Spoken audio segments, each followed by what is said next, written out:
İstanbul, Londra derken rotamıza Bakü'yü de ekleyeli tam bir yıl oldu. Hayat bazen tam da hazırlıksız yakalandığın anlarda en güzel sürprizlerini yapıyor. Son yıllarda bu sürprizlere sıkça denk geldim ama Bakü içlerinden en beklenmedik, belki de en özel olanıydı. Bu şehre daha önce hiç gelmediysen videonun sonunda muhtemelen şunu söyleyeceksin. Bakü'yü hiç böyle hayal etmemiştim. Nereden mi biliyorum? Çünkü ben de tam olarak öyle hissettim. Bugün Bakü'de sevdiğim mekanlardan birindeyim ve sana şehri kendi gözümden, kendi deneyimlerimle anlatmaya çalışacağım. Azerbaycan'a daha önce hiç gelmemiştim. Ama buraya taşınırken içimde yabancı bir ülkeye gidiyormuşum gibi bir his yoktu. Sanki sadece şehir değiştiriyor gibiydim. Bence bunda en büyük pay aramızdaki kültürel benzerlikler ve aynı dili konuşuyor olmamız. Yabancı bir ülkede kendi dilini konuşabilmek bana göre dünyanın en büyük lükslerinden biri. Ben İngilizce konuşurken başka bir bahar oluyorum mesela. Kelimeleri seçerek konuşuyorum, sanki zihnim bir filtreye giriyor. Almanca konuşurken daha mesafeli bir kimliğe bürünüyorum. Her dilin bir karakteri var, seni belli bir biçimde düşünmeye ve davranmaya yönlendiriyor. Ama Azerbaycan'da öyle değil. Türkçe ve Azerbaycan dili Oğuz dilleri grubunun kardeş dilleri. Yani aynı kökten gelirler, dil yapıları ve kelime kökenleri çok benzerdir. Bu yüzden birbirini anlamak çoğu zaman ekstra çaba gerektirmez. Sadece alışmak yeterli. Belki de bu yüzden bu şehri bu kadar çok sevdim. Kendim gibi hissedebildiğim için. Azerbaycan'da gezip göreceğin çok yer var, evet, ama Bakü'ye ilk kez sadece bir hafta sonu için geliyorsan sana şehir dışına çıkmanı önermem. Çünkü bu şehir yalnızca adı geçen duraklardan değil, aralarındaki o sessiz akıştan oluşuyor. Yavaş yavaş keşfetmen gereken bir ruhu var. Mesela ilk olarak İçerişehir'den başla. Yalnızca bir sur içi şehir değil burası. Her köşesi bir sır saklıyor. Minik avlular, taş merdivenler, oymalı pencereler. Burada yürürken tarihin üzerine basıyormuşsun gibi bir his geliyor insana. Şehir değil de zamanın içinden geçiyorsun sanki. İçerişehir Bakü'nün en eski yerleşim yeri. Zamanın taşlara işlendiği bir açık hava müzesi gibi. Milattan önce dönemlere uzanan bu tarihi bölgede 12. yüzyılda inşa edilen Şirvanşahlar Sarayı'nı mutlaka görmen lazım. Taşın zarafetle oyulduğu bu yapı sadece bir saray değil, dönemin mimarisi, dini, sanatı ve yaşam tarzı hakkında sessiz bir anlatıcı. Avlusuna adım attığında ihtişamla sadelik arasında kurulmuş o zarif dengeyi hemen hissedersin. Burası gerçekten bir gizem noktası. Kaynaklara göre yapımı 12. yüzyıla tarihleniyor. Ama bazı kaynaklar 5. yüzyıla kadar uzandığını da söylüyor. Yani kim yaptı, neden yaptı net bir bilgi yok. Ama tabii efsaneler bol. En meşhur olanı şu: hükümdar kızını zorla evlendirmek istemiş. Kız da kabul etmeyince onu buraya kapatmış. Kız en sonunda denize atlayarak canına kıymış. Klasik bir prenses trajedisi diyebiliriz. Başka bir rivayete göre ise burası Zerdüşt tapınağıymış. Güneşin konumuna göre inşa edildiği için bazıları buranın bir gözlem evi olduğunu da düşünüyor. Yani hem aşk hikayeleri hem de astronomi ile ilgili teoriler mevcut. Bu kule tam 8 katlı ve en tepesine ulaşmak için 143 basamak çıkmak gerekiyormuş. Basamaklar biraz dar ve dik ama tepeye çıktığında Hazar Denizi ve Bakü'nün panoramik manzarası müthiş. Buraya gelmişken yukarıya çıkmayı ihmal etme. Şimdi birlikte çıkalım.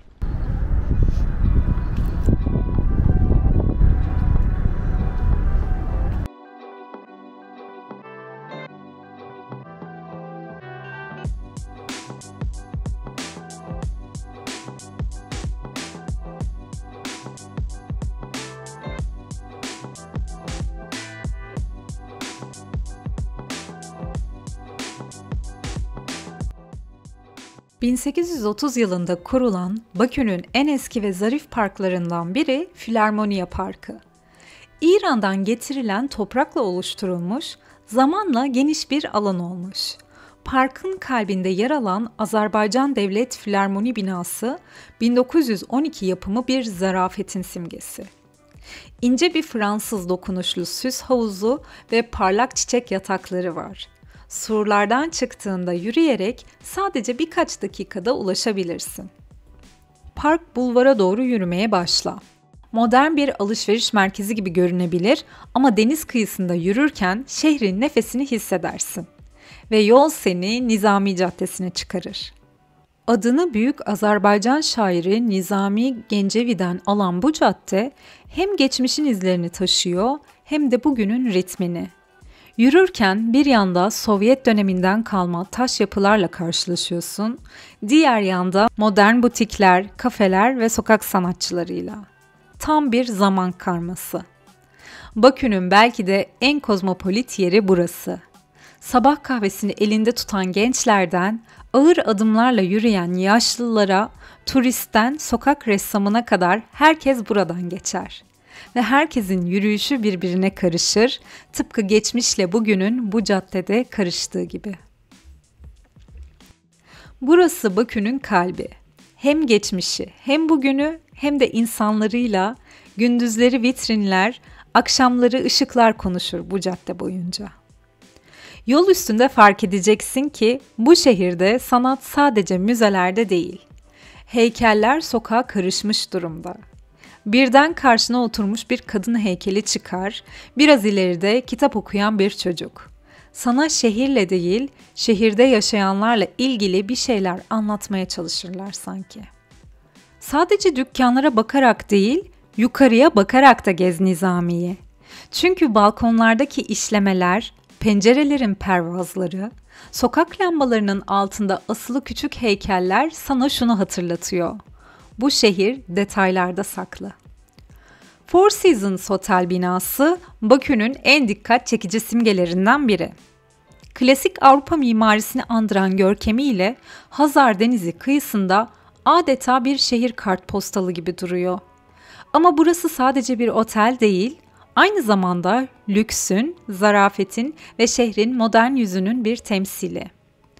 Otelin hemen önünden başlayan cadde ise Bakü'nün en prestijli alışveriş hattına açılıyor. Bir yanda deniz, bir yanda tarihin taş duvarları. Bu kontrast Bakü'yü anlatmanın belki de en şık yolu.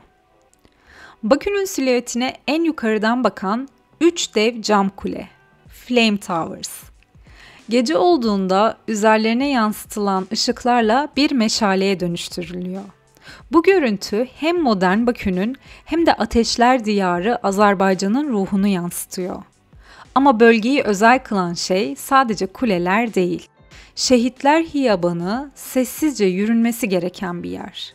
Karabağ ve 20 Ocak şehitleri için yapılmış bu alan, denize bakan eğimli bir tepenin üstünde hafif bir rüzgarla insanın içini titretiyor. Bakü'yü yukarıdan izlemek istersen işte en doğru yer burası. Hazar'ın sonsuz maviliği, eski şehir çatıları, parlayan kuleler, bütün şehir bir avuç manzara gibi ayaklarının altında. Hem gün batımında hem de gece ışıklarında Bakü burada en çok kendisi gibi. Sokaklarda sanatla karşılaşmak mümkün ama şehrin asıl hafızası müzelerde gizli. İşte Bakü'yü daha derinden anlamak isteyenler için mutlaka uğranması gereken bazı duraklar. Azerbaycan Halı Müzesi sadece bir müze değil, halının dile geldiği bir yer. Geleneksel Azerbaycan halıcılığının renkleri, desenleri ve düğümleriyle geçmişin nasıl işlendiğini gösteriyor. Binanın mimarisi bile dev bir rulo halıyı andırıyor, dışı bile içerideki sanatı fısıldıyor. Azerbaycan Milli Güzel Sanatlar Müzesi, baroktan realist resimlere, Rus klasiklerinden yerel sanatçılara kadar çok geniş bir yelpazeye sahip. Bir yandan Azerbaycan'ın sanat geçmişini gösterirken, diğer yandan Avrupa etkisinin izlerini de taşıyor. Sadece tablolarla değil, porselen, mücevher, heykel koleksiyonlarıyla da dikkat çekiyor. Bakü Modern Sanat Müzesi daha deneysel, daha çağdaş. Sovyet sonrası dönemin sanatçılarını tanımak, yeni ifade biçimlerine tanık olmak isteyenler için doğru adres. Minimalist bir binada sergilenen işler bazen bir cümleyle, bazen bir boşlukla seni düşündürüyor. Bakü'nün gelenekle modernlik arasında kurduğu köprünün en net yansımalarından biri. Minyatür Kitap Müzesi, dünyada benzeri çok az olan bir koleksiyona sahip. Minicik kitaplar arasında klasikler de var, dini metinlerde, çizgi romanlarda. En küçüğü bir parmak ucu kadar. Biraz gerçeküstü, adeta kitapların mücevher gibi sergilendiği bir vitrin. Azerbaycan Tarih Müzesi, Bakü'nün merkezinde 19. yüzyıldan kalma bir konakta yer alıyor. Azerbaycan'ın arkeolojik mirasından Sovyet dönemine kadar uzanan geniş bir tarih anlatısı sunuyor. Taş devri baltasından 20. yüzyıl gazetesine kadar her odada zaman değişiyor. Nizami Gencevi Edebiyat Müzesi'nde Azerbaycan'ın tüm edebi hafızası toplanmış. Heykellerle dolu giriş cephesi zaten bir ön gösteri gibi. Marketlere de uğramayı unutma. Çünkü buranın mutfağını tanımak istiyorsan sadece restoranlara değil, halkın alışveriş yaptığı yerlere de göz atmalısın. Bu arada Bakü'de market raflarında bolca havyar göreceksin. Çünkü dünyadaki mavi mersin balığının %90'ı Hazar Denizi'nde yaşıyor. Ve bu balığın ürettiği havyar, dünyadaki en değerli ve en pahalı türlerden biri olarak biliniyor. Market raflarında kompotlar da dikkat çekiyor. Cam şişelerde rengarenk meyvelerle hazırlanan bu içecekler, yaz-kış tüketilen doğal meyve suları gibi. Evde yapılmış hissi veriyor. Sonra karşına biraz tanıdık, biraz da merak uyandıran meyve ve sebzeler çıkıyor. Mesela feyhua onlardan biri. Ve tabii ki çay. Azerbaycan çayı belki İngiltere gibi dünya sahnesinde popüler değil ama bana sorarsan İngiliz çayından çok daha içten, çok daha karakterli. Burada çay limonla içilir, çoğu zaman yanında mürebbe denilen özel bir reçelle servis edilir. Ama dikkat, bu ikisi aynı şey değil. Türkiye'de bildiğimiz reçel, meyvelerin ezilip şekerle kaynatılmasıyla yapılır ama mürebbe, meyvenin bütünlüğünü koruyarak tane tane kalacak şekilde şekerli şurupta pişirilir. Tatlıyı önce çayla tanıştırırsın, sonra sohbet başlar. Yani bizdeki gibi çayın içine şeker atılmaz, böylece hem çayın tadı bozulmaz hem de tatlıyla denge kurulur. Elbette Azerbaycan'da asıl içecek çay ama kahve severler için de güzel haberlerim var. Kahve kültürü bizdeki gibi yaygın olmasa da son yıllarda Bakü'de gerçekten güzel ve karakterli kafeler açılmaya başladı. Eğer çay harika ama ben kahvesiz yapamam diyorsan seni mutlu edecek mekanlar var. Ben de açıklamalara Bakü'de kahve içmeyi sevdiğim yerlerin listesine ekliyorum. Kahve bu şehirde hala bir ritüel değil belki ama yavaş yavaş kendi dilini kuruyor ve genelde benim sevdiklerim White City bölgesinde yer alıyor. Hazır lafı açılmışken White City'den bahsetmeden de olmaz. Burası sadece modern bir semt değil, bir dönüşümün hikayesi. Eskiden Bakü'nün sanayi bölgesi olan bu alan 20. yüzyılın başlarında petrol rafineleriyle doluydu.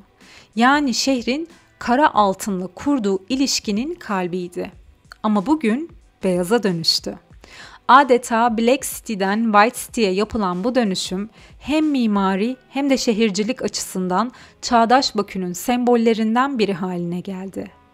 Geniş bulvarlar, Avrupa dokunuşlu apartmanlar, palmiyelerle çevrilmiş yürüyüş yolları ve planlı kentsel alanlar. 2025 Venedik Mimarlık Bienalinde Azerbaycan'ın pavyonu bu vizyonu taşıdı. Yani kahveni burada içerken aslında bu şehrin geçmişiyle geleceğini de aynı anda görebilirsin. Biraz da Azerbaycan'ın zengin mutfağından bahsedelim, değil mi? Çünkü bu coğrafyada yemek sadece karın doyurmak değil, kültürle, gelenekle ve bazen de sabırla kurulmuş bir iletişim biçimi.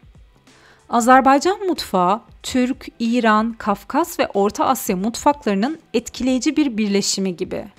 Baharatlar dengeli, malzemeler bol aromalı. Her bölgenin kendi özgün lezzeti var. Ama ortak olan bir şey var. Yemeklerin çoğunun bir hikayesi, bir mevsimi ve çoğu zaman da bir sofrada paylaşılma amacı var. Azerbaycan mutfağında neredeyse her yemek bir tabak değil, duyusal bir deneyim. Gerçekten zengin, malzemesi bol, lezzeti derin, hikayesi güçlü. Bu lezzetleri en iyi deneyimleyebileceğin mekanları yine açıklamalarda bulabilirsin. Bakü'yü neden bu kadar çok sevdim sorusunun aslında tek bir yanıtı yok. Bu şehir kendini sana bir anda değil, yavaş yavaş açıyor. Ve fark ediyorsun ki gittiğin yerin ne kadar güzel olduğu değil, senin o güzelliği fark etmeye ne kadar açık olduğun önemli. Bakü bana bunu hatırlattı.